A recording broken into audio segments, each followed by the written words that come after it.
Hello friends, welcome to Bhoomika's kitchen. ನಾನು ಭೂಮಿಕಾ ಸುದರ್ಶನ್. ಎಲ್ಲರೂ ಹೇಗಿದ್ದೀರಾ? ಎಲ್ಲರೂ ಚೆನ್ನಾಗಿದ್ದೀರಾ ಅಂತ ಭಾವಿಸ್ತಾ ಇವತ್ತಿನ ದಿನನ ಪ್ರಾರಂಭ ಮಾಡ್ತಾ ಇದ್ದೀನಿ. ಕಳೆದ ವಿಡಿಯೋಗಳಲ್ಲಿ ನಾನು ಹಾಕಿರುವಂಥ ರೆಸಿಪೀಸ್ಗಳನ್ನೆಲ್ಲ ಎಲ್ಲರೂ ತುಂಬಾ ಇಷ್ಟಪಟ್ಟಿದ್ದೀರಾ. ಅದರಲ್ಲೂ ಪಾಲಕ್, ಕಾರ್ನ್, ಕ್ಯಾಪ್ಸಿಕಮ್ ರೈಸ್ನಂತೂ ಒಬ್ಬರು ಹೇಳಿದ್ದೀರಾ. ನಾನು ಬರೀ ಕಾರ್ನು ಕ್ಯಾಪ್ಸಿಕಮ್ ಎರಡನ್ನೇ ಹಾಕಿ ಮಾಡ್ತಾ ಇದ್ದೆ. ಪಾಲಕ್ ಹಾಕಿ ಮಾಡೋದು ಒಳ್ಳೆ ಐಡಿಯಾ. ಮಕ್ಳಿಗೆ ಕೂಡ ಇದನ್ನು ಹಾಕಿ ಮಾಡೋದ್ರಿಂದ ಅವ್ರ ದೇಹಕ್ಕೆ ಪಾಲಕ್ ಸೇರಿದಂಗೆ ಆಗುತ್ತೆ, ಖುಷಿಯಿಂದ ತಿಂತಾರೆ. ಜೊತೆಗೆ ಕ್ಯಾಪ್ಸಿಕಮ್ ಚಿತ್ರಾನ್ನ ಕೂಡ ತುಂಬಾ ಇಷ್ಟಪಟ್ಟಿದ್ದೀರಾ. ನಮ್ಮ ಅತ್ತೆಯವ್ರ ಮನೆಯಲ್ಲಿ ಇದನ್ನು ಮಾಡ್ತಾಯಿದ್ರು ಅಂತ ಎಲ್ಲ ನೀವು ನೆನೆಸ್ಕೊಂಡಿದ್ದೀರಾ ಒಬ್ಬರು ಸಬ್ಸ್ಕ್ರೈಬರ್ಸು. ಈ ಥರ ಕಮೆಂಟ್ ಬಾಕ್ಸಲ್ಲಿ ನಿಮ್ಮ ಅನಿಸಿಕೆಗಳನ್ನ ಬರೆದ್ರೆ ನನಗೂ ತುಂಬಾ ಖುಷಿ, ಮತ್ತೆ ಮಾಡೋದಕ್ಕೆ ನನಗೂ ಪ್ರೋತ್ಸಾಹ ಕೊಟ್ಟಂಗಾಗುತ್ತೆ. ಇದೇ ಥರ ನಿಮ್ಮ ಅನಿಸಿಕೆಗಳನ್ನ ವಿಡಿಯೋದಲ್ಲಿ ನಿಮ್ಗೆ ಏನೇ ಅನಿಸಿದ್ರೂ ಕಮೆಂಟ್ ಬಾಕ್ಸಲ್ಲಿ ತಿಳಿಸಿ. ಕಳೆದ ವಿಡಿಯೋ ಸಂಡೇ ವಿಡಿಯೋದಲ್ಲಿ ನಾನು ಮನೆಯವರೆಲ್ಲ ಖುಷಿಯಾಗಿರಬೇಕು, ಮನೆ ಚೆನ್ನಾಗಿ ಅಭಿವೃದ್ಧಿ ಹೊಂದಬೇಕು ಅಂತ ಅಂದರೆ ಆ ಮನೆ ಗೃಹಿಣಿ ಬುದ್ಧಿವಂತೆ ಆಗಿರಬೇಕು, ಅಥವಾ ಎಲ್ಲ ವಿಷಯದ ಬಗ್ಗೆ ಅವಳು ತಿಳ್ಕೊಂಡಿರಬೇಕು. ಗೊತ್ತಿಲ್ಲದೆ ಇದ್ದರೂ ಹಿರಿಯರಿಂದ ಆಕೆ ತಿಳ್ಕೋಬೇಕು, ಜೊತೆಗೆ ತುಂಬ ಬುದ್ಧಿವಂತೆಯಿಂದ ಮನೇನ ನಡೆಸ್ಕೊಂಡು ಹೋಗಬೇಕು ಅಂತ ಹೇಳಿದ್ದೆ. ಈ ಥರ ಹೇಳಬೇಕಾದ್ರೆ ನನಗೆ ಒಬ್ಬರು ಅಜ್ಜಿ ಅವ್ರ ದಿನಗಳನ್ನ ಹೇಳಿದ್ದು ನನಗೆ ಜ್ಞಾಪಕ ಬಂತು. ಅದನ್ನೆಲ್ಲ ನಿಮ್ಮ ಹತ್ರ ಶೇರ್ ಮಾಡ್ಕೋಬೇಕು ಅಂತ ಅನ್ನಿಸ್ತು. ನಮ್ಮ ರಿಲೇಟಿವ್ ಒಬ್ಬರು ಅಜ್ಜಿ, ಅವ್ರು ಇದ್ದಿದ್ದು ಗಾಂಧಿ ಬಜಾರಲ್ಲಿ, ಬ್ಯಾಂಗ್ಳೂರಲ್ಲಿ. ಆ ಗಾಂಧಿ ಬಜಾರಲ್ಲಿ ಒಂದು ಬಾಡಿಗೆ ಮನೇಲಿದ್ದರು. ಅವರು ಸ್ವಂತ ಮನೆ ಮಾಡ್ಕೋಬೇಕು ಅಂತ ತುಂಬ ಆಸೆ ಇತ್ತಂತೆ. ಯಾವಾಗಲೂ ಅವ್ರ ಯಜಮಾನ್ರು ಅಂದರೆ ತಾತನಿಗೆ ಹೇಳ್ತಾನೆ ಇದ್ರಂತೆ, ನಾವು ಬಾಡಿಗೆ ಮನೆಯಿಂದ ಸ್ವಂತ ಮನೆ ಮಾಡ್ಕೊಳ್ಳೋಣ ಅಂತ. ಅದಕ್ಕೆ ತಾತ ಮಾಡೋಣ ಬಿಡು, ಇನ್ನು ಮುಂದಕ್ಕೆ ಮಾಡಲೇಬೇಕಲ್ಲ, ಮಾಡೋಣ ಅಂತಾನೆ ಮುಂದಕ್ಕೆ ಹಾಕ್ತಾ ಇದ್ರಂತೆ.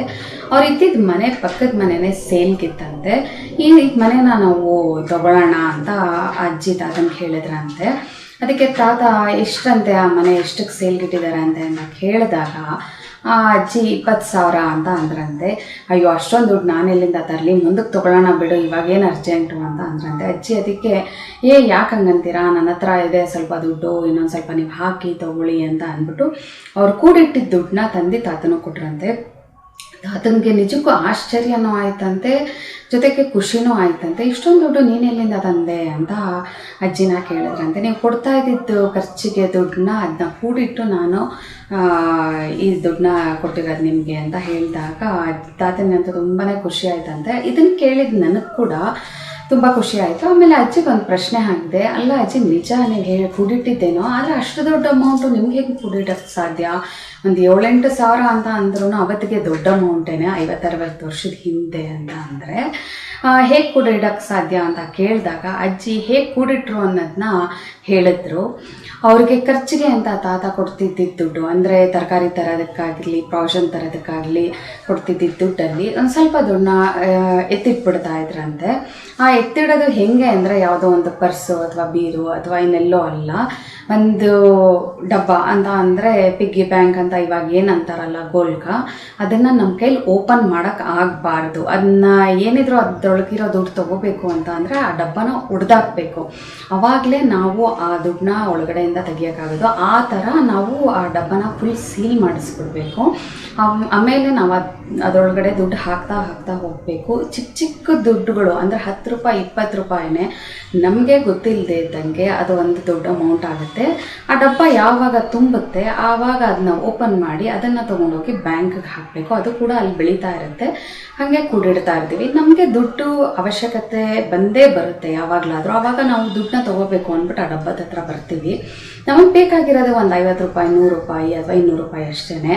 ಆವಾಗ ಆ ದುಡ್ಡನ್ನ ತೆಗಿಯೋಕ್ಕಾಗಲ್ಲ. ಆ ಡಬ್ಬ ಹೊಡಿಬೇಕಲ್ಲ, ಅಯ್ಯೋ ಇಷ್ಟು ಕಷ್ಟಪಟ್ಟು ಕೂಡಿಸಿದ್ದೀನಿ, ಡಬ್ಬ ಹೊಡಿಬೇಕಲ್ಲ ಇಷ್ಟು ದುಡ್ಡುಗೋಸ್ಕರ ಅಂತ ಅಂದ್ಬಿಟ್ಟು ಡಬ್ಬನ ಪಕ್ಕ ಎತ್ತಿಟ್ಬಿಟ್ಟು ಹೋಗ್ತೀವಿ. ಈ ಥರ ನಾನು ಚಿಕ್ಕದಾಗಿ ಕೂಡಿಟ್ಟು ಇಷ್ಟು ದೊಡ್ಡ ಅಮೌಂಟು ಮಾಡಿ ಆ ತಾತನಿಗೆ ಕೊಟ್ಟೆ. ಆ ಮನೇನ ತೊಗೊಂಡು ನಾವು ಆಮೇಲೆ ತಾತ ಅಂತೂ ನನಗೆ ಖರ್ಚಿಗೆ ಚೆನ್ನಾಗಿ ದುಡ್ಡು ಕೊಡೋರು, ಹಾಗೆ ಇನ್ನೂ ಒಂದು ಮನೇನ ತೊಗೊಂಡು ಅಂತ ಹೇಳಿದ್ರು ಅಜ್ಜಿ. ಅದನ್ನು ಕೇಳಿ ನನಗಂತೂ ತುಂಬಾ ಖುಷಿ ಆಯಿತು. ನೀವೆಲ್ಲಿಂದ ಕಲ್ತ್ರಿ ಅಜ್ಜಿ ಅಂತ ಅಂದಿದ್ದಕ್ಕೆ ಅಜ್ಜಿ ಏನಂದ್ರು ಅಂದರೆ, ನಮ್ಮ ಚಿಕ್ಕಮ್ಮ ಕೂಡ ಹೀಗೆ ಮಾಡ್ತಿದ್ರು, ಆದರೆ ಅವರು ಒಡವೆ ತೊಗೊಳ್ತಾ ಇದ್ರು ಕೂಡಿಟ್ಟು.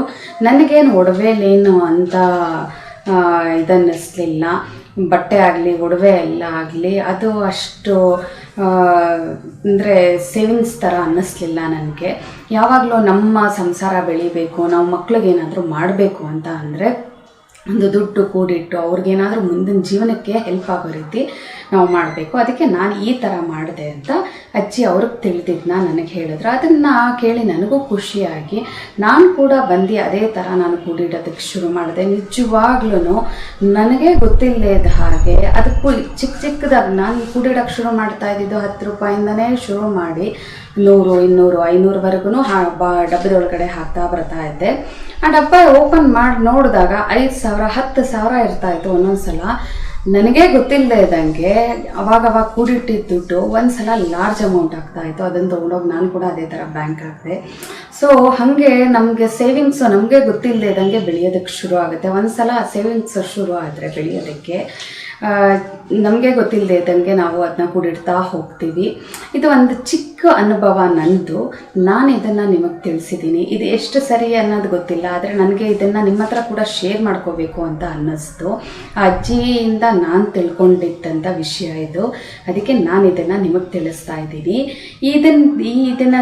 ಈ ವಿಡಿಯೋ ನೋಡಿ ನಿಮಗೇನು ಅನ್ನಿಸ್ತು ಅಂತ ನನಗೆ ಕಮೆಂಟ್ ಬಾಕ್ಸಲ್ಲಿ ದಯವಿಟ್ಟು ತಿಳಿಸ್ಬೇಕು. ನೀವೆಲ್ಲರೂ ಹೇಗೆ ಸೇವಿಂಗ್ಸ್ ಮಾಡ್ತೀರಾ ಅಂತ ಕೂಡ ನೀವು ಕಮೆಂಟ್ ಬಾಕ್ಸಲ್ಲಿ ತಿಳಿಸಿ. ಮತ್ತು ಯಾವುದೇ ಒಂದು ವಿಷಯ ಇದ್ರೂ ಕಮೆಂಟ್ ಬಾಕ್ಸಲ್ಲಿ ತಿಳಿಸಿದ್ರೆ ನಾನು ಕೂಡ ಅದರಿಂದ ಕಲ್ತಂಗಾಗುತ್ತೆ. ಬೇರೆಯವ್ರಿಗೆ ಕೂಡ ಆ ವಿಷಯ ತಿಳಿದ್ರೆ ಅವ್ರಿಗೆ ಕೂಡ ಉಪಯೋಗ ಆಗುತ್ತೆ. ಈ ವಿಡಿಯೋ ನೋಡಿ ನಿಮ್ಗೇನು ಅನ್ನಿಸ್ತು ಅಂತ ದಯವಿಟ್ಟು ತಿಳಿಸೋದನ್ನು ಮಾತ್ರ ಮರಿಬೇಡಿ.